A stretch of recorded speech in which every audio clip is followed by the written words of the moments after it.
Assalamu alaikum ji, this is your host Sayyid Mohsin Sohail and welcome to Knock to Heart, and we are here another with exclusive episode for Scoreboard.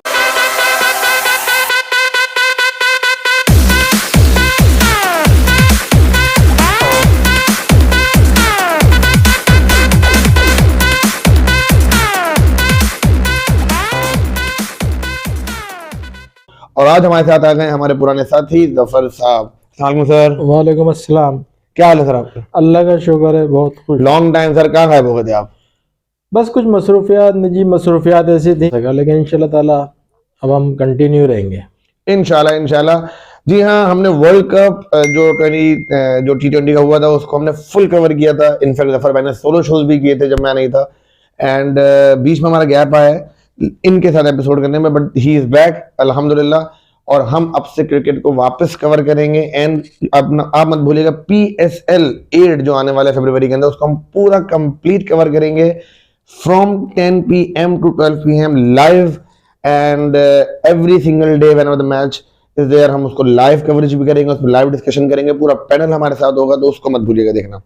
तो आज हम जो खसूसी बात करने वाले हैं वो बात करने वाले हैं पाकिस्तान वर्सेस न्यूजीलैंड का सेकंड टेस्ट जो कल खत्म हुआ है। बड़ा सनसनीखेज टेस्ट मैच खत्म हुआ है जिसमें अल्टीमेटली वो हुआ है ड्रॉ, और टेक्निकली कोई जीता नहीं है, बट हमारी नजर से देखें तो हम अल्हम्दुलिल्लाह हमारी इज्जत बच गई, पाकिस्तान मैच ड्रॉ करने में कामयाब हो गया, because Pakistan was on the verge of losing the match, क्योंकि लास्ट विकेट खेल रही थी, कुछ 6-7 ओवर पेंडिंग थे और यही था कि अब ये आउट हो जाएंगे। नसीम शाह और अबरार खेल रहे थे और दोनों ने बड़ी ब्रिलियंट ब्रेवरी दिखाई और डक करते रहे हर बॉल को, और अल्टीमेटली पाकिस्तान को ये मैच ड्रॉ करने में कामयाब हुए। कुदरत ने भी साथ दिया, बैड लाइट हुई तो 3 ओवर खेलने से बच गए, जिसकी वजह से पाकिस्तान को थोड़ा फायदा भी हो गया और अल्टीमेटली मैच ड्रॉ हो गया। मैं before going into the deep discussion मैं थोड़ी सी समरी आपको कर दूं मैच की। जिन्होंने मैचेस को ज्यादा कंप्लीट फॉलो नहीं किया है उनके लिए, कराची में मैच था जी, सेकंड टेस्ट में, फर्स्ट टेस्ट मैच भी कराची में था, सेकंड भी। पहले न्यूजीलैंड ने बैटिंग करी और बनाया 449 रन। 449 रन के अंदर जो बेहतरीन प्लेयर थे वो थे डेविन कॉनवे, जिन्होंने 122 रन की इनिंग खेली, और पाकिस्तान की बॉलिंग में जो खतरखा बॉलिंग थी, नसीम शाह ने 3 विकेटें हासिल की और Abrar Ahmed the mystery leg spinner उन्होंने हासिल की 4 विकेटें। On the other hand Pakistan ने जब जवाब दिया तो पाकिस्तान की तरफ से जो हाईएस्ट स्कोरर थे वो थे Saud Shakeel with not out 125 run. Brilliant display, इसके बारे में हम बात करेंगे। And 83 run with two Imamul Haq and 78 to हम सबके फेवरेट सरफराज अहमद, और पाकिस्तान ने बनाए 408 रन। उसके बाद again New Zealand came to bat और न्यूजीलैंड ने बनाए बड़े क्विक फायर 277 रन फॉर 5 और डिक्लेयर किया, और पाकिस्तान को दिया 315 रन का target to achieve in on the 5th day. Pakistan ने बैटिंग करने आया तो 0 रन पे ही 2 आउट हो चुके थे अनफॉर्चुनेटली, अब्दुल्ला शफीक और मीर हमजा। लेकिन खैर बहरहाल आज 5वां दिन जब आया तो पाकिस्तान ने बैटिंग करी, and the man who stood out was Sarfaraz Ahmed, जिन्होंने आउटस्टैंडिंग इनिंग खेलते हुए पाकिस्तान को 118 रन की इनिंग का स्टैंड दिया और इस मैच को 90% सेव कर लिया। उसके बाद जी लास्ट विकेट पे जैसा कि मैंने आपको बताया नसीम शाह और अबरार अहमद ने काफी स्टैंड दिया और अल्टीमेटली मैच हो गया ड्रॉ, जब पाकिस्तान ने अपने 304 रन पे 9 विकेटों के नुकसान पर। ये था जी मैच। टेस्ट मैच की एक ब्यूटी है जफर भाई, टेस्ट मैच की ब्यूटी ये है कि T20 का दौर है, लेकिन टेस्ट मैचेस में हमेशा ये होता है कि जब 5 दिन का पूरा मैच होता है, जो 5th डे की सनसनीखेज इनिंग्स होती हैं वो बड़ी मजेदार होती हैं, और अल्टीमेटली दोनों टीम बड़ी पैनिक हुई हुई होती हैं कि 5 दिन की मेहनत ना जाया हो जाए। तो यही नसीम शाह और अबरार के इंटरव्यू भी था कि हम डर रहे थे कि अगर हम आउट हो गए तो पूरे 5 दिन की मेहनत ज़ाया हो जाएगी। तो जफर भाई इस मैच को आप कैसा देखते हैं? टेस्ट मैच जिंदा है और टेस्ट मैच सही से जिंदा है? नहीं, सबसे पहले तो सबको सलाम जो देख रहे हैं हमारा प्रोग्राम। उसके बाद मैं आगाज़ करता हूँ। टेस्ट मैच तो बहुत अच्छा हुआ है और बहुत ही इससे अच्छा, मतलब काफ़ी अर्से बाद इससे अच्छा देखने को मिला नहीं इससे पहले। तो ये आखिरी बॉल तक सनसनी खेजी रही कि कौन सी टीम कभी एक के उसमें जा रहा है फेवर में, कभी दूसरे जा रहा है। तो मैच तो बहुत अच्छा हुआ है, मतलब अगर आप इसका देखें मुआवजा करें, एक तो सबसे बड़ी बात यह है इस मैच के अच्छा होने में कि आप सीरीज नहीं हारे, भले वो ड्रॉ हो गई, नहीं तो इससे पहले आप होम सीरीज हार रहे थे, और होम सीरीज जो हारते हैं उसको बड़ा बुरा समझा जाता है, मतलब उनके अपने ममालिक में चाहे कोई भी टीम हो, किसी मुल्क की टीम हो, चाहे हमारी टीम हो, तो उस चीज़ से आप बचें। अब ग्रेजुअली इंशाल्लाह ताला आगे बेहतरी होगी, क्योंकि चीफ सिलेक्टर जिस तरह बोर्ड चेंज हुआ है, रमेश राजा चेंज हुआ है, उनके बारे में बाद में बात होगी भी। करते हैं बात। लेकिन अभी सेठी साहब जो इन्होंने PSL को वो सेठी साहब, सेठी, हाँ जी, नजम सेठी, नजम सेठी साहब उन्होंने शुरू किया था, उनके बारे में बात होगी। हाँ, उनके बारे में होगी। फिर चीफ सिलेक्टर शाहिद आफरीदी साहब जो अब नए चीफ सिलेक्टर बने मोहम्मद वसीम की जगह, उनका सिलेक्शन आप देख लो। उनके एक दो सही लड़के भी टीम को कहाँ से कहाँ पहुंचा देते हैं किसी भी गेम में, क्रिकेट नहीं हो कोई भी गेम हो, कोई शक ही नहीं है इस बात में। और इसमें आप देख लें सरफराज की जिस तरह कमबैक हुआ, इससे शानदार कमबैक दुनिया में बहुत कम या शायद नहीं होगा किसी का। नहीं, हो गई सर, हो गई, कोई शक ही नहीं है इस बात में। नहीं, ना सिर्फ वो मैन ऑफ द मैच भी गए, मैन ऑफ द सीरीज भी चले गए वो।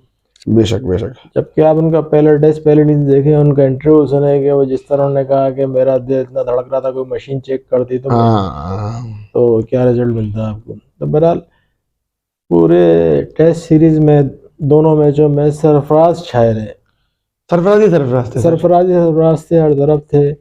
और ये मैच भी जिस सिचुएशन में आके वो खेलते थे वो एक बड़ी क्रूशियल मोमेंट होता था पाकिस्तान के लिए। अभी भी देखें आखिरी इनिंग्स में 85 पे 80 पे 5 आउट हो गए थे ऐसे और ऐसा लग रहा था मैच हाथ से निकल चुका है।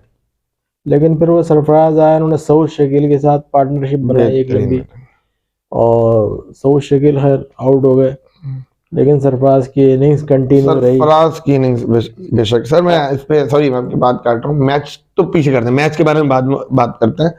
सरफराज सर, मतलब आपने जो बात बोली है ना कि ऐसे कमबैक बहुत कम हुए होंगे, मुझे लगता है ऐसे कमबैक हुए ही नहीं होंगे, क्योंकि कमबैक जो ना कोई फॉर्म में नहीं होता तो वो कुछ कंसेक्यूटिव फेलियर्स में आता है, कुछ उसके मैचेस फेल होते हैं, फिर अल्टीमेटली उसको ड्रॉप कर दिया जाता है, फर्स्ट क्लास में खेल के रिटर्न बैक करता है और उसके बाद समहाउ वो परफॉर्म कर दे तो कर दे। सरफराज के साथ तो ये था ना कि 4 साल आपने उसको खिलाया ही नहीं। उसकी वजह भी देखिए ना कि बोर्ड चेंज हुआ, हुकूमत चेंज हुई। ये आप देखें कि मुख्तलिफ साबिक क्रिकेटर जो उसकी मुखालफत भी करते थे, कोई इसकी हिमायत नहीं बोलता था, कोई नाक़िद भी होता था, कोई फेवर भी करता था, लेकिन उसने अपने बल्ले से उनको जवाब दिया। उसने कोई किसी के उसने कोई कमेंट नहीं किया, कोई उसने कंट्रोवर्सी क्रिएट नहीं करी, डोमेस्टिक खेलता रहा, परफॉर्मेंस देता रहा, डोमेस्टिक की बुनियाद पे हुआ है। हालांकि देखें सिकंदर वक्त काफी अरसे से जो कि निजी चैनल पे होते हैं पाकिस्तान मीडिया ग्रुप में, वो मुसलसल 2 साल से कह रहे थे कि उन्हें पता था कि इसको निकालने वाला कौन है, लेकिन जब बहुत शोर मचा तो फिर इसको टीम में लिया तो सही, लेकिन उसको बेंच पे बिठा दिया। सर बेंच पे बैठ 12 मैन पानी पिला रहा है, बैट ला रहा है। उनके जिसने एक कप्तान जो कि ICC चैंपियंस ट्रॉफी जिसने जिताई हो पाकिस्तान को, उससे पहले किसी कप्तान ने नहीं जिताई, और 3 साल मुसलसल T20 का चैंपियन बना के रखा पाकिस्तान को, किसी ने भी नहीं बना के रखा। तो उसके साथ आप ऐसा सलूक करेंगे तो फिर ऊपर भी कोई बैठा हुआ है, रिजल्ट तो उसी के हाथ में। तो आपके सामने ही उतना आगे अपने बल्ले से जवाब दिया, क्योंकि ये शाहिद आफरीदी साहब की बड़ी मेहरबानी थी कि उन्होंने बोला कि मैं मेरिट पे और डोमेस्टिक के परफॉर्मर्स लेके आऊँगा, और वो पहला हक उनका है। तो लोग समझ रहे थे कि शायद जिस तरह दूसरे सेलेक्टर आके बोल देते हैं, अपने पहली तकरीर का इस तरह कर देते हैं, तो शायद इन्होंने भी ऐसा बोला होगा, लेकिन नहीं, उन्होंने वाकई करके दिखाया। उन्होंने सरफराज को चांस दिया और रिजवान जैसे प्लेयर को बिठा के चांस दिया, जिसका बिठाना बड़ा मुश्किल था, क्योंकि आपको मालूम है टीम में ग्रुप बना हुआ है रोटी गैंग के नाम से, जो उनकी परफॉर्मेंस कैसी भी हो, लेकिन उन्होंने खेलना ही होता है। वो एक, चाहे वो जिम्बाब्वे के खिलाफ हो, चाहे वो हालैंड के खिलाफ मैच हो, चाहे सीरीज हो, उनके खिलाफ भी वही खेलते हैं।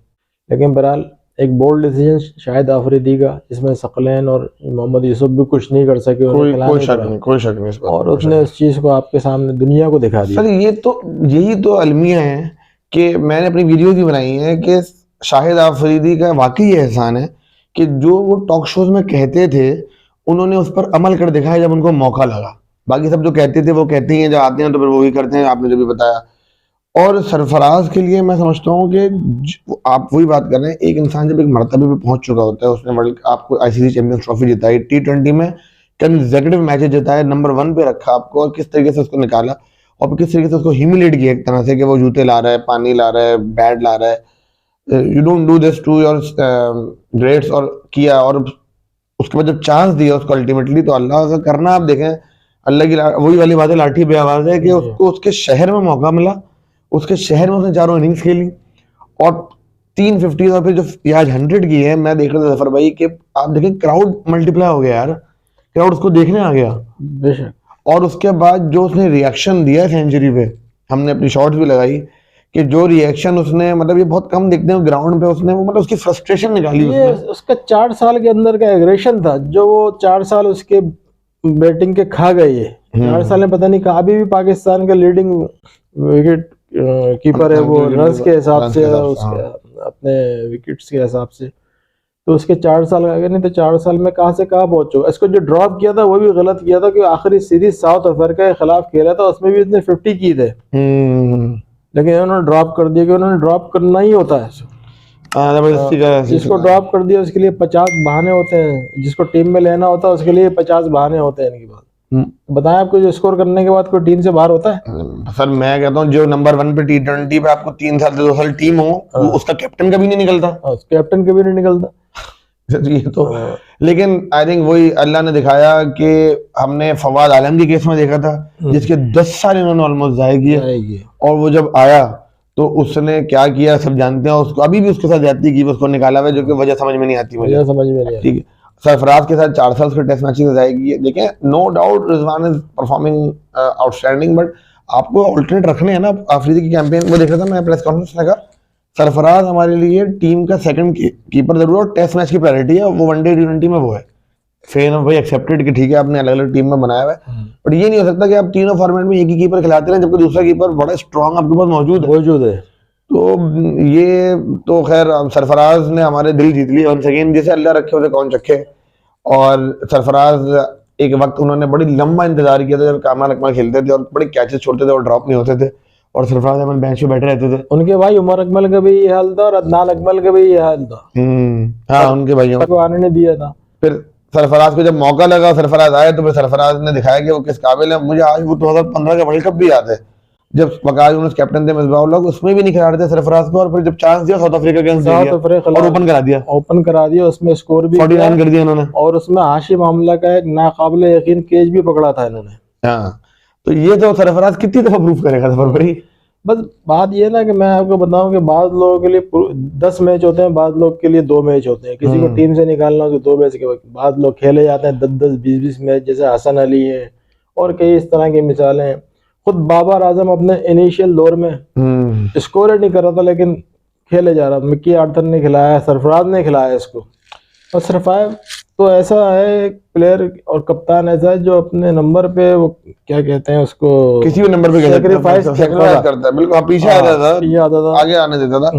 और मैं इसके लिए एक बात जरूर कहूंगा कि सरफराज की बात हो रही है या किसी की बात भी हो रही है, अल्टीमेटली पाकिस्तान को हमें प्रायोरिटी देनी है। पाकिस्तान के हक में जो सोचेगा वो अल्टीमेटली जो डिजर्व करता है वो उसको खिलाएगा। आप ये देखें कि सरफराज को इतना कम खिलाने के बावजूद भी जो सरफराज की रिस्पेक्ट है, जो सरफराज का एक मुकाम है पाकिस्तानियों में और फैंस में, वो जिनको आप रेगुलर खिला रहे हैं उनके नहीं है, इज्जत कमाई है उसने। प्लेयर जो रिकॉर्ड्स हैं उसके भी जगह इज्जत उसने कमाई है। ये अल्लाह ताला किसी किसी को देता है, अल्लाह ताला किसी किसी को देता है। ठीक है, तो ये समझ में आने वाली बात होनी चाहिए।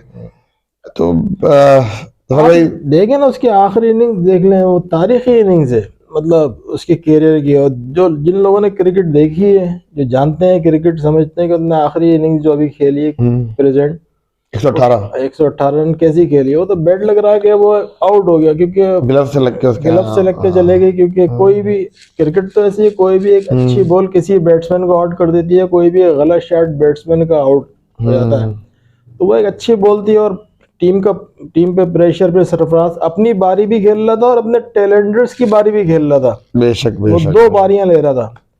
ये भी इस चीज को देखें आप। जबकि आगा सलमान इंग्लैंड के खिलाफ दूसरा टेस्ट था, भूल गया मैं, वो भाग के रन बना लेते थे और टैलेंटर्स को आगे कर देते थे। नहीं, सरफराज को हम सबका सलाम है। हम तो अपने चैनल पे जब से सरफराज वापस आया, मेरी कोई 4-5वीं वीडियो है सरफराज पे, नॉट बिकॉज हम सरफराज के दीवाने हैं या बहुत बड़े फैन है की बात नहीं है, हम पाकिस्तान क्रिकेट के फैन हैं। और एक अच्छा डिसीजन आपने किया, मेरिट पे डिसीजन किया, एक इंडक्शन आपने ऐसी की, तो आप रिजल्ट्स देख लें वो क्या आ रहे हैं। मोहम्मद रिजवान बहुत अच्छा, पर एक फटीक किसी प्लेयर को भी हो जाती है भाई, किसी को भी इतना खिलाओगे तो वो डाउन हो जाएगा। बट एनी एक सर आपका कमेंट उस पर भी जाऊंगा कि सरफराज की जो बेगम और बेटी हाँ, बेटा सॉरी वो जो रो रहे थे स्टैंड में, वो आपको बड़ा देखना है, बड़ा इमोशनल इमोशनल। सीन था। उससे पहले उनके वालदा का इंटरव्यू आया था, जिन्होंने पूरी रात जाग के अपने बेटे के हक में दुआएं कर रही थी कि अल्लाह ताला इसको वही मकाम दिला दे जो इससे निकालने से पहले था, या उससे बुलंद अता फरमा दे इसको। अल्लाह ताला ने उनकी दुआएं सुनी। जब उन्होंने सेंचुरी मारी, जो अपना एग्रेशन शो कर रहे थे जमीन पे घूसे मार मार नहीं के, नहीं, बड़ा बड़ा तो इनकी वाइफ को दिखाया जो रो रही थी, इनका बच्चा खुश था, इनकी बहन थी वहां पे। तो अच्छा वो बहन थी मुझे अच्छा एक और Yeah. दो लेडीज थी। अच्छा अच्छा अच्छा, आई डिडंट नो। क्योंकि इनकी बहनें भी इनको बहुत चाहती हैं अपने, बेशक, ये छोटा है। सर मैं वो नहीं भूलता जब चैंपियंस ट्रॉफी जीते थे तो उसका घर आना एयरपोर्ट से मुश्किल हो गया था, जितना Yeah. क्राउड उसके पास था। प्लस और रमजान के दिन थे। रमजान के दिन थे, फिर सरफराज खुद एक हाफिज कुरान है माशाल्लाह, हर जगह तिलावत है, नमाजें पढ़ा रहा था इंग्लैंड में, वो जी हाँ। प्लेयर्स को सबको जमात करा रहा था।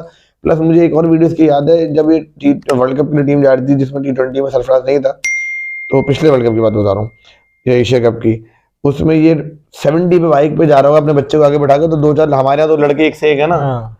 वो उसको बराबर में कह के चले गए, सैफी भाई इधर आ जाओ सामने वाले ग्राउंड में हमारे साथ ही खेल लो, कोई नहीं खिला रहा तो हंस के उसने डाल दिया था। तो जितना इंसल्ट उसको कराया गया, लेकिन अल्लाह ताला की शान देखेंगे उसको उतनी इज्जत मिल रही है। और मैंने आपसे पहले कहा ना कि ऐसा कमबैक आपने देखा ही नहीं होगा, इतना शानदार कमबैक। हाँ, शाहीन शाह आफरीदी लिखने में ट्वीट करने में मजबूर हो गया कि मैंने ऐसा शानदार कमबैक नहीं देखा। बेशक बेशक। और दुनिया भर के में सर आपने सुबह मुझे भेजी एशविन का देखा आपने, एशविन का ट्वीट देखे, और कई क्रिकेटर हैं जिनका भी नाम याद नहीं आ रहा। सर मैं आपने मुझे दोपहर में एक वीडियो शेयर की थी, वो इंडियन गालिबन वीडियो थी, जी हाँ, और वो जिस इमोशन से सरफराज के इमोशन को डिस्क्राइब कर रहे थे, वो लग रहा था कोई पाकिस्तानी वर्ड डिस्क्राइब कर रहा है। बेशक। तो बहरहाल ये सबक है उन लोगों के लिए जो अपने मफाद को अपने मुल्क के मफाद से आगे बढ़ा रखते हैं। तमीज राजा पूरी दुनिया के हर चैनल पे आगे बैठ गए। हाँ। पीसीबी को उन्होंने कहीं का नहीं छोड़ा, उस क्रिकेट बोर्ड को कहीं का नहीं छोड़ा जिस क्रिकेट बोर्ड का वो 30 साल से खा रहे हैं। हाँ। क्रिकेट एज अ प्लेयर भी थे तो पीसीबी के मातहत आता है ना हर कोई। माना कोई ज्यादती आपके साथ हो गई, मैंने खुद अपने चैनल पर बोला कि जिस तरह उसको निकाला गया ओवरनाइट, जिस तरह उसको वापस नहीं आने दिया कमरे के अंदर, वो ज्यादती जरूर होगी, लेकिन आप अपने इंस्टीट्यूट को जब इतनी धज्जियां उड़ाते हैं, इसका मतलब ये होता है कि आपको जरा सा आपके साथ कोई ज्यादती हो जाए तो आप सब अगला पिछला भूल जाएंगे अपना। तो अच्छे लोगों में जीत नहीं होती है। और आज आप देख लेंगे उन्होंने अल्टीमेटली इतना बातें करने के बावजूद एक एप्लीकेशन देके विड्रॉ कर लिया और मेरी पेंशन रिलीज की जाए और कार बैक पॉलिसी पे क्या क्या कुछ, और मेरी गाड़ी को जो आपने गाड़ी दी है मुझे बेच दे। मतलब अल्टीमेट गोल सबका ना उनकी अपनी फैसिलिटेशन है भाई, यही है उनके अपने मकासद, अपने अगराज होते हैं उनके और मफादात होते हैं। अच्छा जफर भाई जरा लगे हाथ तो ये भी बता दें कि ये जो मीडिया साहिबान है जो सरफराज के बारे में बात नहीं कर रहे थे, कवरेज नहीं दे रहे थे, रिपोर्टिंग नहीं कर रहे थे, उड़ते चढ़ते सूरज को तो हर कोई सलाम करता है, तो जरा कौन कौन से मीडिया वाले जो सरफराज के पीछे लाइन में लग गए? एक तो जियो सुपर पे यही है, उसे नहीं आते हैं, वो पहले सरफराज को उड़ाते ही रहते थे। अब वो सरफराज के पिछले एक साल से फेवर, तकरीबन एक साल होने वाला है कि अब उसको भी खिलाएं बार बार। तो मैं समझने से कासिर था कि मतलब एक अब क्या हो गया ऐसा। तो और जब वो उस वक्त उनको याद नहीं आया कि जब वो आईसीसी वो कप्तान थे जीतने पे और दुनिया की नंबर 1 टीम थी पाकिस्तान की, तो उस वक्त उनको सरफराज की खराबियाँ नजर नहीं आई। जब वो बात जो आपने कही थी चढ़ते सूरज के पुजारी वाली बात, तो रिजवान की गुड्डी चढ़ी हुई थी, तो वो रिजवान चल रहा था। अब रिजवान टेस्ट क्रिकेट में परफॉर्म कर नहीं पा रहे थे और उन पर कमेंट्स भी बहुत हो रहे थे। साबिक क्रिकेटर ने भी कहना शुरू कर दिया था कि सरफराज, तो उन्होंने बोला ये तो आ जाएगा तो इसके लिए फेवर है, बोलना शुरू कर दो, इसके आने के चांस बन रहे हैं। जी सर। तो और ये हमारे और भी कुछ एक्स क्रिकेटर भी इनके बारे में क्या बातें कर रहे हैं सरफराज के बारे में, ट्वीट भी खूब आ रहे हैं। अब देखें ना, मोहम्मद हफीज का, आपकी बात कट कर रहा हूँ मैं, मोहम्मद हफीज का ट्वीट आया, वो सरफराज की बहुत तारीफें कर रहे हैं, तो बहुत अच्छी नहीं के लिए। ये मोहम्मद हफीज थे कि उसको कैसे उड़ा रहे थे, और रिजवान की तारीफ है कि किसकी जगह खेलेंगे और कैसे खेलेंगे और ये वो प्रोग्राम करते थे। अब आप देखें दुनिया भर के इतने बड़े बड़े क्रिकेटर ने 2 दिन में इतने ट्वीट किए उनके बारे में कि मुझे तो हैरत होती है कि इंडियन क्रिकेटर ने इतने पॉजिटिव ट्वीट किए हैं कि दिल खुश हो गया। रविचंद्र अश्विन हुआ, दूसरे के ये भी नाम याद नहीं आ रहे कि बहुत लोगों ने किए। और इसी तरह जो एंकर हजरात हैं पाकिस्तान के, उनमें से जो उसके फेवर में नहीं थे, जिन उसके खिलाफ बोलते थे, अब वो भी उसके हक बोलने लगे। हाँ, अली सलमान एक वो भी निजी उस पे आते हैं, जी जी जी। वो मुसलसल उसके फेवर में ही बोलते रहे। और एक दो और आते हैं शुएब जट वगैरह, वो मुसलसल फेवर में बोलते रहे। भाई अब दुनिया भर में ऐसा होता है कि हर फॉर्मेट के लड़के चेंज होते हैं, लेकिन आपके यहाँ ये चीज़ है ही नहीं, रोटेशन पॉलिसी ही नहीं है। नहीं नहीं नहीं नहीं। दुनिया भर में रोटेशन, अभी आपने देखा इंग्लैंड की सीरीज में आखिरी टेस्ट में एंडरसन को बिठा दिया उन्होंने, या तस्वुर है किसी को बिठा, तस्वुर ही नहीं कर सकते आप। यहाँ तो भाई हालैंड के खिलाफ भी कोई बैठने को तैयार नहीं होता, जिम्बाब्वे के खिलाफ ना बिठाते हैं कोचेस, और पीसीबी ना खुद प्लेयर बैठता है। मतलब प्लेयर से डरते हैं, प्लेयर पावर इतनी है। लेकिन देखें अभी शायद आफरीदी जब सेटी बने, अब आप देखिएगा कि जैसे रिजवान बैठा है, और भी लोग बैठेंगे, और भी बैठेंगे, और बैठना चाहिए। हाँ, बैठना चाहिए, रोटेशन पॉलिसी भी होनी चाहिए, और जो जिस कैलिबर का उसको उस फॉर्मेट में खिलाएं। नो डाउट रिजवान वनडे और T20 का अच्छा है, इमाम बहुत अच्छा है, हाँ इमाम उल हक बहुत अच्छा है, आप खिलाएं, कोई नहीं बोलेगा। नहीं नहीं बिल्कुल सही है। अच्छा सर, चले जरा मूविंग फॉरवर्ड हम हों, सरफराज का चैप्टर तुमने काफ़ी कवर किया अल्हम्दुलिल्लाह। आई थिंक हमारे सुनने वालों को भी अब काफ़ी हद तक समझ में आई होगी बात। पाकिस्तान का अगर हम ओवरऑल देखें तो दोनों टेस्ट मैचेस, कम से कम ये तो ज़रूर हुआ कि इंग्लैंड के तीनों टेस्ट मैच जो हम हारे, ये दोनों टेस्ट मैच हम एटलीस्ट ड्रॉ कर दिए। पिचेस का बड़ा एक मसला आपको पता है हमारे पास चलता ही आ रहा है, फिर थोड़ी सी एग्रेसिव। मैं बड़ा हैरान था कि न्यूजीलैंड ने जो डिक्लेयर करके पाकिस्तान को चांस दिया, तो न्यूजीलैंड ने एक्चुअली पाकिस्तान को पूरा मौका दिया कि बनाकर जीत जाओ। बोल्ड डिसीजन वो एक बहुत बोल्ड डिसीजन था, ब्रेव डिसीजन था न्यूजीलैंड का। वो हार भी जाते तो उन पे उनके मुल्क के इतनी क्रिटिसिज्म नहीं होता। हाँ ये बात तो है, क्योंकि स्कोर इतना नहीं था। और विकेट की जब बात करें, विकेट तो जैसी भी थी तो दूसरी टीम के लिए भी वैसी थी, इनके लिए भी वैसी। नहीं, मेरा मकसद है रिजल्ट ओरिएंटेड पिचेस नहीं बनती ना हमारे यहाँ। हाँ, तो खेलते जाओ। जैसे वो पिंडी के पहले टेस्ट की विकेट थी इंग्लैंड के खिलाफ। अब इन्होंने, इंग्लैंड तो खैर नो डाउट उसने अपना ट्रेंड चेंज किया है, स्टाइल चेंज किया है, और उसमें कामयाब भी हुआ पाकिस्तान। लेकिन जरूरी नहीं कि वो ऑस्ट्रेलिया में इस ट्रेंड पे कामयाब होंगे या न्यूजीलैंड में, कह नहीं सकते। वो पाकिस्तान में तो कामयाब हो गए। अब ये चीज इन्होंने अपनाने की कोशिश की तो इनसे तो हुई नहीं। अब बात मिसाल वही आती है बुजुर्गों वाले, कौवा चला हंस की चाल, अपनी चाल भी भूल गया। तो इन्होंने शुरू में किया था, इन्होंने जैसे शान मसूद है और वो अब्दुल्ला शफीक हैं, लेकिन वो नहीं। शान मसूद की बात आप मुझसे ना क्या करें, हमने पूरे वर्ल्ड कप में भी बोलता रहा हूँ यार, 3 मैचेस और 5 मैचेस में 10 इनिंग में कुछ नहीं किया उसने। मुझे समझ नहीं आ रहा वो क्या करना चाह रहा है। नहीं, इससे बड़ी बात और भी है। हाँ, इससे बड़ी बात और है कि वनडे की सीरीज में उन्होंने नायब कप्तान बना दिया। मुझे किसी ने बोला, हमारे एक हैं अजीज, उन्होंने कहा शान मसूद क्योंकि एक बड़ा पढ़ा लिखा बंदा है, तो उसको टीम में सिर्फ इसलिए रखा है कि वो प्रेस कॉन्फ्रेंसेस कर सके, वो इंग्लिश बोल सके, वो जो है ना मामला सबको समझा सके गोरों की कोचेस के बारे में। तो उसका मकसद काम सिर्फ यही है। तो मैनेजर बना देते। हाँ, रिटायरमेंट ले लो भाई। नहीं, वो मजा ही नहीं है सर देखने में। आप यकीन माने इमाम उल हक के बारे में हर कोई इतनी बातें करता है, लेकिन मैं ये दावे से कह सकता हूँ, अगर मैं इमाम उल हक का रिकॉर्ड निकालूं अभी, कि वो बंदा टेस्ट मैचेस खेला है, वनडे हर दूसरे या तीसरे मैच में परफॉर्म करता है। इमाम उल हक प्लेयर है नो डाउट, उस पर आप कितना भी क्रिटिक कर ले, क्रिटिसाइज कर ले, लेकिन वो अपने बल्ले से जवाब दे देता है आपको वनडे और टेस्ट में। हाँ, ये थोड़ा सा उसमें है कि वो T20 का प्लेयर नहीं है। हाँ, मतलब उसके लिए भी अगर वो रिजवान की तरह मेहनत करेगी, रिजवान भी प्लेयर नहीं था T20 का, उसने अपने मुंह से भी खुद बोला। नदीम उमर से भी उसने कहा कि भाई क्या करना चाहिए, जो कोयटा के वो है, जबकि वो कोयटा में नहीं था, तो उसका मैच हो रहा था कोयटा के, तो नदीम उमर साहब से उन्होंने कहा भाई मेहनत करो, पूछो कोचेस से। खैर उसने मेहनत की अपने इनोवेशन की शॉट में, जो भी कोचेस ने बताया खुद से, तो आज देखें आज कहाँ पहुंचा हुआ है। इसी तरह अगर ये इमाम भी इसी तरह कुछ करें, उससे मिलता जुलता, हो सकता है अल्लाह ताला उनको T20 भी खिला दे और अच्छा खिला दे। चलिए जी, मेरे ख्याल से वही वाली बात है कि पाकिस्तान का फ्यूचर तो ब्राइट है क्योंकि टैलेंट बहुत है। हम एक्चुअली हमने इस मैच को ओवरऑल कवर नहीं किया आज की वीडियो में। हम बेसिकली मैच तब देख चुके हैं, सबके बारे में पता है, तो हम अपनी राय दे रहे थे। इसमें मेजर बात हम सरफराज की कर रहे थे, इमाम उल हक की हमने बात की, जो डिजर्व करते हैं उसके बारे में बात हम कर रहे हैं। एक नाम और है जिसके बाद हम फिर क्लोज वाइंड अप करेंगे शो को, सऊद शकील। शकील शेख के बेटे गालिबन ये। जी हाँ, शकील शेख। अच्छा, अब आगे असल में बात हुई ना सर, मैं जफर भाई एक बात बताऊं, अब पर्ची पर्ची कहते थे, इमामुल हक को पर्ची कहते थे, भाई वो परफॉर्म भी तो कर रहा है, पर्ची है तो क्या। अच्छा, साउथ शकील को भी ये कहेंगे, अब साउथ शकील के 5 मैचेस में 5 50 और ये सेंचुरी, तो आई थिंक, और वो उसका, और more than that I think उसके रन बनाना तो अपनी जगह, उसका जो पिच पे एक बॉडी लैंग्वेज है उसकी लड़के की, वो अलग ही है। बस थोड़ा सा उनको इम्प्रूव करना पड़ेगा अपना स्ट्राइक रेट, क्योंकि वो पहले तो अपनी जगह बनाने के लिए इस तरह खेल रहे थे कि बॉल बहुत ज्यादा है और हाँ ये तो है, टेस्ट मैचेस का वो तौफीक उमर याद आ गया मुझे। तौफीक उमर है, मुझसे नजर है उससे बड़े।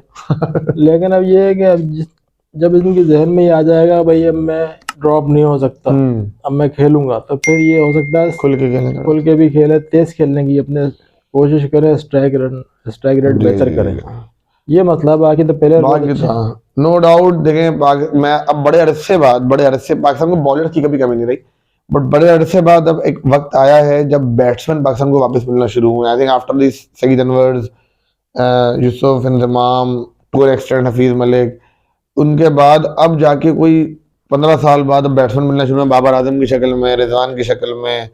मैं तो कंसिस्टेंसी इमामुल हक की भी बड़ी जबरदस्त समझता हूँ, सब शकील अब अच्छा परफॉर्म कर रहे हैं, एक आध और प्लेयर है जिनकी कंसिस्टेंसी से रिजल्ट्स आ रहे हैं, असद शफीक।